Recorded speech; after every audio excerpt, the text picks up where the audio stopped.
इस कहानी का नाम है हो मेरी राजधानी एक्सप्रेस।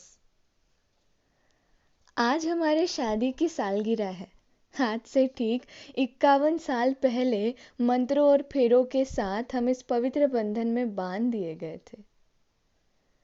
शादी के 3 दिन बाद मैंने पहली बार उसे आंखें भर कर देखा था, पटना स्टेशन पर।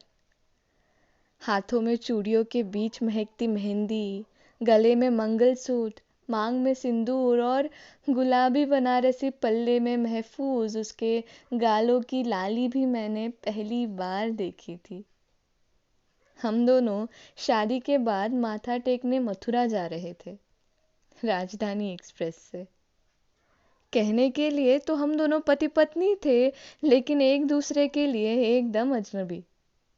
करीब 4 घंटे तक हम तीनों एक ही जगह पर जमे हुए थे, मैं, वो और हमारे बीच की खामोशी। ऐसा नहीं था कि मैं बात नहीं करना चाहता था, मगर पल पल बढ़ती उस चुप्पी की परत को काटना मुझे बेहद जटिल लग रहा था। आखिर में थक हार कर शुरुआत उसी ने की। बोली, जी, ट्रेन का ये मेरा पहला सफ़र है। वैसे तो हम घर से ज़्यादा दूर कभी गए ही नहीं, और अगर किसी बुआ मौसी के घर जाना भी रहा तो टांगे से जाते, और भी न जाने क्या क्या कहा था उसने। मैं ठीक से सब समझ नहीं पाया, क्योंकि दिमाग के आधे हिस्से ने तो पहले ही हाथ खड़े कर दिए थे, और जो बचा हुआ आधा था वो उसकी उठती गिरती पलकों का हिसाब लगाने में उलझा था।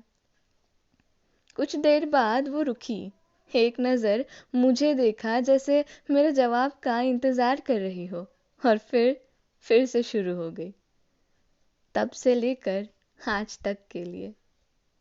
वैसे तो उसका नाम शालिनी है, पर मैं उसे राजधानी एक्सप्रेस बुलाता था, मेरी राजधानी एक्सप्रेस। क्योंकि आगे वाले को समझ आए ना आए, वो अपनी पूरी बात एक सांस में बोल जाती थी। मैंने कोशिश भी की थी उसकी इस आदत को बदलने की, मगर फिर खुद को ही खोने लगा उसके भागते दौड़ते अल्फाजों में। हर रोज ठीक 9 बजे मैं अपने सारे काम निपटाकर उसके सामने आकर बैठ जाता, और उसकी वो बातों की लंबी ट्रेन निकल पड़ती अपनी मंजिल की ओर। मैं भी चुपके से उस ट्रेन में सवार हो जाता, और छोटे बच्चे की तरह आंखों की खिड़कियों से झांकता उन नज़ारों को, जहाँ कभी खुशियों की फुलवारी होती तो कभी आंसुओं का झरना। हमारी जिंदगी बेहद खूबसूरत थी, हमें कोई शिकायत नहीं थी दुनिया से या दुनिया वालों से। हम अपनी दुनिया बसा चुके थे। पर कुछ सालों से उसकी कहानियाँ कम होने लगी, वो बीमार रहने लगी, और आखिर में आखिर में वो चली गई, अपनी कहानियों के मुसाफिर को, अपने हमसफर को बीच रास्ते अकेले छोड़कर। आज बहुत याद आ रही है उसकी।